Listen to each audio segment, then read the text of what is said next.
కేటీఆర్ గారికి. ఆ రోజు స్వయంగా కేటీఆర్ గారిని తీసుకొచ్చి మా మీడియా మిత్రుల సమక్షంలోనే బస్సు పెట్టి ఇక్కడి నుంచి సమయనగర్, ఇక్కడి నుంచి వరద ప్రాంతాలంతా కూడా తిరిగి మరి ఎక్కడ ఎన్ని నిధులు కావాలని చెప్పి అంచనాలు వేస్తే, నేను టెక్నికల్గా ఇంజనీర్ని కాదు, ప్రజా సమస్యను తెలుసుకొని ప్రభుత్వానికి నివేదించే బాధ్యత తీసుకున్నా. ఆ రోజు అధికారులతో చర్చించి నివేదించి టెక్నికల్గా అధ్యయనం చేసి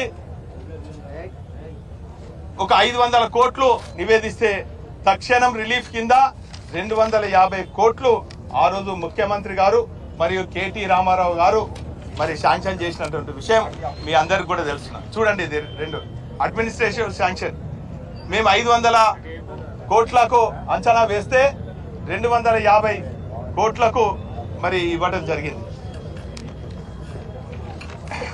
ఆ 250 కోట్లలో అనేక వరద ముంపు ప్రాంతాలలో అనేక కార్యక్రమాలు చేయడం జరిగింది. అది సమయ్ నగర్లో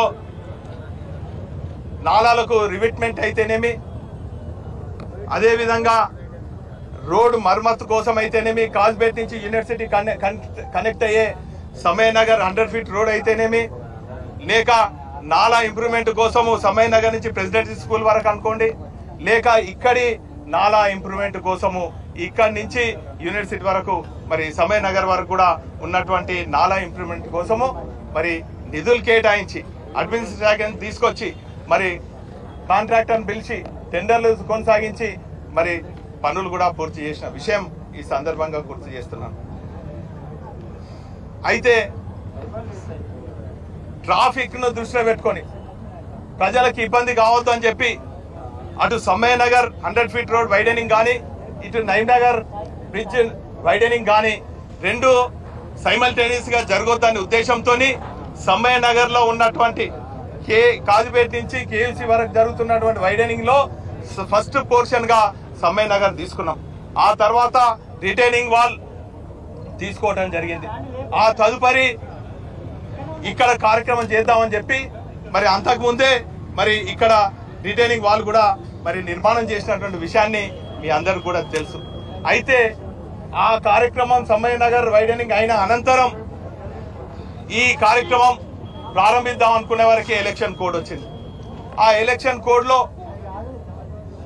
మీరు అమలు కాని హామీలు ఇచ్చి 420 హామీలు ఇచ్చి 6 గ్యారెంటీలతోని తెలంగాణ ప్రజలను మోసం చేసి మభ్యపెట్టి అధికారంలోకి వచ్చి మరి ఏ ఒక్క హామీ నెరవేర్చకుండా ఈరోజు ప్రజలు ఎక్కడ తిరగబడతారనో, ప్రజలు మీరు ఇచ్చినటువంటి హామీలు అడుగుతారని చెప్పి ఈరోజు మరి ప్రతి 2 నెలలకు ఒక డ్రామా చేస్తున్నారు.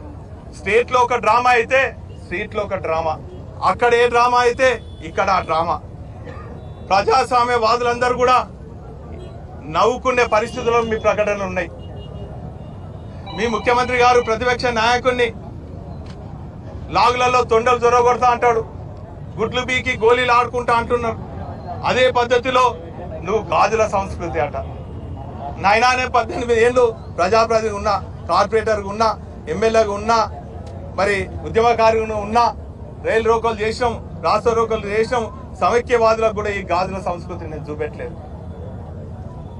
విధానపరమైన నిర్ణయాలతోని అంశాల పరంగా మేము ఉద్యమించినాం తప్ప ఇటువంటి వెకిలి మాటలు, వెకిలి చేష్టలు చేయలేదు. నాయన రాబోయే తరాలకు ఈరోజు గతంలో నేను ఉండొచ్చు, అంతకుముందు ధర్మన్న ఉండొచ్చు, అంతకుముందు సత్యన్న ఉండొచ్చు, అంతకుముందు వెంకటేశ్వరరావు కూడా ఉండొచ్చు, అంతకుముందు రంగారావు గారు కూడా ఉండొచ్చు, అంతకుముందు మా సోదరుడు కూడా ఉండొచ్చు.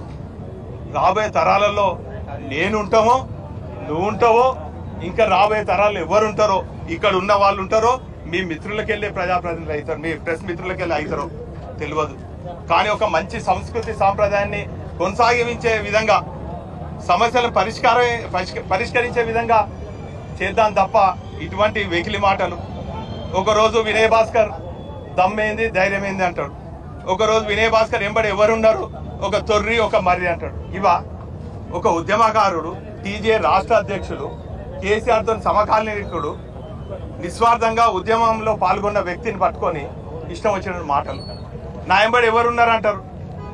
నా ఎంబడి కార్మికులు ఉన్నారు, కర్షకులు ఉన్నారు, పేద బడుగు బలహీన వర్గాలు ఉన్నారు, దళితులు ఉన్నారు, అగ్రవర్ణాలు కూడా ఉన్నారు. సమయం వచ్చినప్పుడు ప్రదర్శన చేద్దాం, బల ప్రదర్శన. ఇదేమైనా నువ్వు గెలిస్తే అయిపోయా. నువ్వు ప్రజల సమస్యలపైన దృష్టి సారించు. కాజ్పేట నుంచి పెద్దమ్మగడ్డ వరకు ఏమున్నాయో అవి దృష్టి సారించు.